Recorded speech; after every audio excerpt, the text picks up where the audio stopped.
Hi, my name is Burhan-Dean, and today I'm going to be talking about public smoking. What if every morning you woke up and on the breakfast table waiting for you, you had a mixture of 4,000 different chemicals, 43 which are proven to give you cancer, nicotine, tar, ammonia, formaldehyde, and carbon monoxide, and you'd have that mixture maybe two or more times before lunch, three or four after lunch, and probably two right before you go to bed. And you had those chemicals every day for the rest of your life. Now, that's not what many of us would call a breakfast or would want to do every day on a regular basis. Public smoking isn't just detrimental to the person smoking, but is also detrimental to the people nearby. We, meaning our government officials and possibly regular smokers, need to take this more into account. Smoking creates negative externality for society. The smoker itself is releasing many harmful chemicals, such as benzene and carbon monoxide, into the air that most people just cannot bear. This doesn't fare well for society, especially for people that have respiratory problems, like asthma. By banning public smoking, it would make society so much better and so much better off. Sure, this may cause many smokers to be angry, but the reality is that smoking close others is very harmful and repulsive. There are many private places that one can smoke in. Now think about it this way: you're not only harming your own health, but also harming the health of the people around you.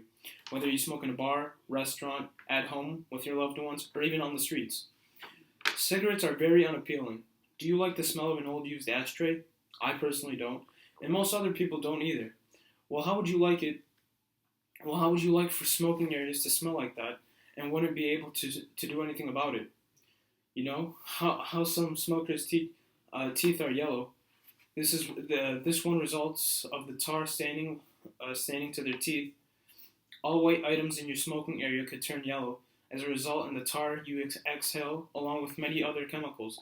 Premature wrinkles are another result in smoking. Now, around 25.9 million men and 20.7 million women smoke in the United States. They inhale those chemicals at least 7 to 10 times a day. Today I'm going to be giving you statistics and information on why smoking is so dangerous in the United States. Not just for you, not just for the smokers, but for also everyone around you, your friends, your family, unborn children, husbands, wives, and why it's so important why you never start. Smoking is the leading cause of death in the United States. It kills a total of 5.4 million people each year. Every cigarette smoked takes away 5 minutes and 30 seconds off the smoker's life.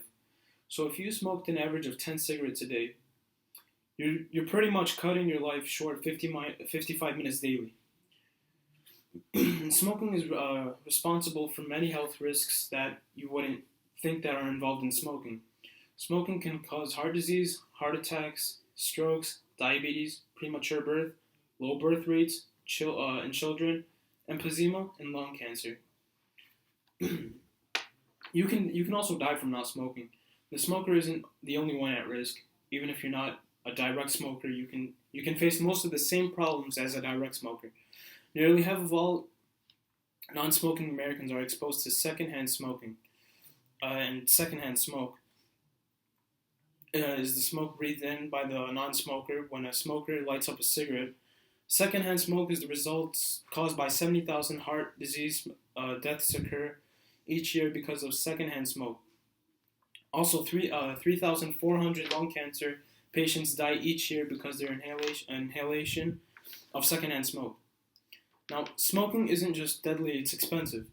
Smoking costs the U.S. a total of $167 billion each year. It costs the U.S. healthcare industries $17 million, and that's just for the healthcare that we provide to the smokers and to the secondhand smoking victims for the medical expenses. The average smoker spends a total of $70 per week, $300 a month, and $3,650 per year if they smoke a pack a day. One way we can help fix the smoking problem is by raising the taxes for smoking. If we raise the taxes, it would make the number of smokers dramatically decrease, and saving the U.S. so much money. It would save the U.S. $167 billion, like I stated before, and smoking would save an average of $5,000 per year. And you can use that money for vacation, for your family, anything good for you, instead of buying something that harms you. Also, a 10% increase in tax will lead to 40 million people giving up smoking and millions more ever not getting addicted and getting started. Addiction is probably the worst part. Before I explain what addiction is like I'm gonna tell you about the process of addiction. All right, so first you pretty much light up the cigarette. Second step, you smoke two or three.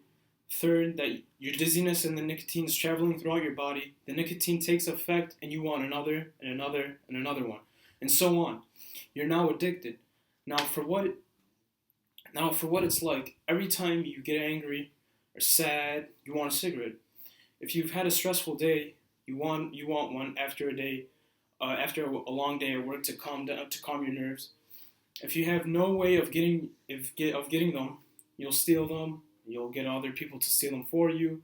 You might also get others to buy cigarettes for you or buy them from other people.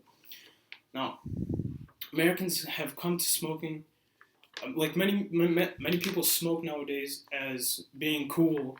It's like the cool thing to do.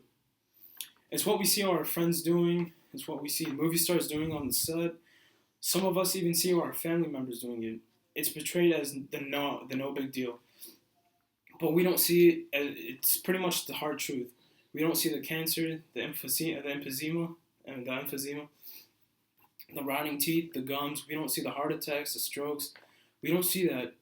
But we don't see that we can possibly lose a lung and be talking out of the holes in our throats for the rest of our lives. But smokers aren't the only ones at risk.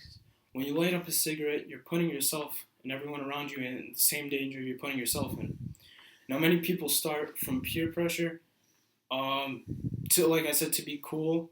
They see it as a stress reliever, but pretty much it's. I personally see it as an illusion. Now, moving on. All in all, cigarette smoking is very harmful, addictive, and unhealthy. Smoking has all sorts of side effects such as aging, wrinkles, teeth, yellowing, and various types of cancers. If you smoke or ever thought of smoking, I think it's time you change your mind because you're not only harming yourself, but also harming other people around you. Thank you.